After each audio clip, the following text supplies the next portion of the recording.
ಬಹುಶಃ ಈ ರಾಜ್ಯ ಕಂಡಂಥ ಒಂದು ರೈತ ಹೋರಾಟಗಾರರು ಕೊಟ್ಟ ಮಾತಿನಂತೆ ನಡ್ಕೊಳ್ಳೋವಂಥ ಭಾಳ ಅಪರೂಪ ರಾಜಕಾರಣದಲ್ಲಿ. ಏನಾದರೂ ಒಂದು ವೇಳೆ ರಾಜಕಾರಣದಲ್ಲಿ ಕೊಟ್ಟ ಮಾತಿನಂತೆ ನಡ್ಕೊಳ್ತಾರೆ, ನಂಬುದವ್ರನ್ನ ಕೈ ಬಿಡಲ್ಲ ಅನ್ನೋ ಒಂದು ಹೆಸರು ಯಾರಿಗನ್ನ ಇದ್ದರೆ ಆ ಮೊದಲನೇ ಸಾಲಿನಲ್ಲಿ ಯಡಿಯೂರಪ್ಪನವರು ಇರ್ತಾರೆ. ಅಂಥ ಯಡಿಯೂರಪ್ಪನವರ ಒಂದು ಕಾರ್ಯಕ್ರಮನ 50 ವರ್ಷದ ಅವರ ಹೋರಾಟದ ಜೀವನದ ಬಗ್ಗೆ, 50 ವರ್ಷದ ರಾಜಕೀಯದ ಸಾಧನೆ ಬಗ್ಗೆ ಇಂಥ ಒಂದು ಕಾರ್ಯಕ್ರಮದಲ್ಲಿ ನಾವೆಲ್ಲ ಬಂದು ಸೇರಿರೋದು ಭಾಳ ಸಂತೋಷ.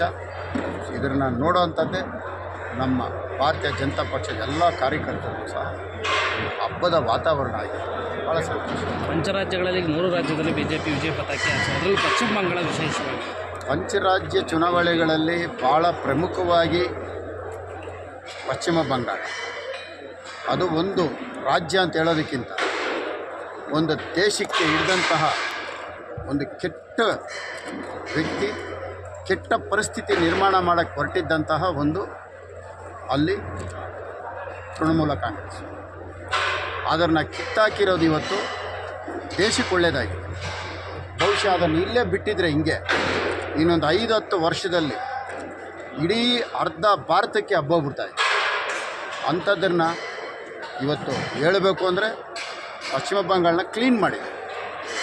ದೇಶದ ರಕ್ಷಣೆ ಇದೆ. ದೇಶದ ಗಡಿ ಆಚೆ ಇರೋವಂಥವ್ರನ್ನ ನಾವು ಏನು ಬೇಕಾದ್ರೂ ಮಾಡ್ಬೋದು, ಗಡಿ ಒಳಗಡೆ ಇರೋರನ್ನ ಏನೂ ಮಾಡೋಕ್ಕಾಗಲ್ಲ. ಆ ಗಡಿ ಒಳಗಡೆ ಕ್ಲೀನ್ ಮಾಡೋದು ತುಂಬ ಕಷ್ಟ. ಅಂಥ ಕೆಲಸನ ನರೇಂದ್ರ ಮೋದಿಯವರು, ಅಮಿತ್ ಶಾ ಅವರು ಎಲ್ಲರೂ ಸಹ ಸೇರಿ ಇದನ್ನು ಕ್ಲೀನ್ ಮಾಡಿದ್ದಾರೆ. ಮುಂದಕ್ಕೆ ಪಶ್ಚಿಮ ಬಂಗಾಳಕ್ಕೆ ಒಳ್ಳೆಯ ದಿನಗಳು ಬರುತ್ತೆ. ಕರ್ನಾಟಕದ ಬೈ ಎಲೆಕ್ಷನ್ ಕರ್ನಾಟಕದ ಬೈ ಎಲೆಕ್ಷನ್ನು ಸರ್ಕಾರ ಇದ್ದಾಗ ಸಾಮಾನ್ಯವಾಗಿ ನಾವು ಕಂಡಿರೋಂಗೆ ಉಪಚುನಾವಣೆಗಳು ಸರ್ಕಾರ ಯಾವುದಿರುತ್ತೋ ಅದ್ರ ಪರವಾಗಿರುತ್ತೆ. ಕಾರಣ ಸರ್ಕಾರ ಇರೋ ಕಡೆಗೆ ಓಟ್ ಹಾಕಿದ್ರೆ ನಮಗೇನಾದ್ರು ಅಭಿವೃದ್ಧಿ ಆಗ್ಬೋದು ಅನ್ನೋ ಉದ್ದೇಶ. ಆಮೇಲೆ ಒಂದು ಬೈ ಎಲೆಕ್ಷನ್ ಗೆಲ್ಲಕ್ಕೆ ಬಹುಶಃ ಒಂದು ಮುಖ್ಯಮಂತ್ರಿಗಳು 10 ಸಾರಿ ಹೋಗಿರೋದು, ಕಾಂಗ್ರೆಸ್ ಪಕ್ಷದ ಅಧ್ಯಕ್ಷರು ಒಂದು 20 ಸಾರಿ ಹೋಗಿರೋದು, ಇಡೀ ಮಂತ್ರಿಮಂಡಲನೇ ಹೋಗಿ ಅಲ್ಲಿ ಕುಂತಿರೋದು. ಇತಿಹಾಸದಲ್ಲಿ ಇಷ್ಟು ಕಷ್ಟಪಟ್ಟು ಗೆದ್ದಿರೋ ಅಂಥದ್ದು ಯಾವುದನ್ನು ಇದ್ದರೆ ಅವು 2 ಕ್ಷೇತ್ರಗಳು ಮಾತ್ರ ಆಗಿರುತ್ತೆ. ಅಂದರೆ ಅವರ ಹೋರಾಟ ಎಷ್ಟು ಮಾತ್ರಕ್ಕಿದೆ, ಅವರ ಒಂದು ಶಕ್ತಿ ಎಷ್ಟಿದೆ ಅನ್ನೋದು ಇದರಲ್ಲೇ ಕಾಣುತ್ತೆ. ಒಂದು ಉಪಚುನಾವಣೆಗೆ ಇಷ್ಟು ಕಷ್ಟಪಡಬೇಕಾಗಿದೆ ಅವರು. ಯಾಕಂದರೆ ಒಬ್ಬರು ಹಾಲಿ ಸಂಸದರು, ಒಬ್ಬರು ಇನ್ನೊಬ್ಬರು ಸಚಿವರು ಒಂದೇ ಕುಟುಂಬದಲ್ಲಿ ಇದ್ದುಕೊಂಡು ಇಷ್ಟು ಕಷ್ಟಪಡೋಂಥದ್ದು ಇರಲಿಲ್ಲ. ಆಮೇಲೆ ಕೊನೆ ಕ್ಷಣದಲ್ಲಿ ಜಮೀರವ್ರನ್ನ ಕಾಲಿಡ್ದು ಕರ್ಕೊಂಬಂದು ಗೆಲ್ಲೋಂಥ ಅವಶ್ಯಕತೆ ಆ MP ಮತ್ತು ಸಚಿವರಿಗೆ ಇರಲಿಲ್ಲ.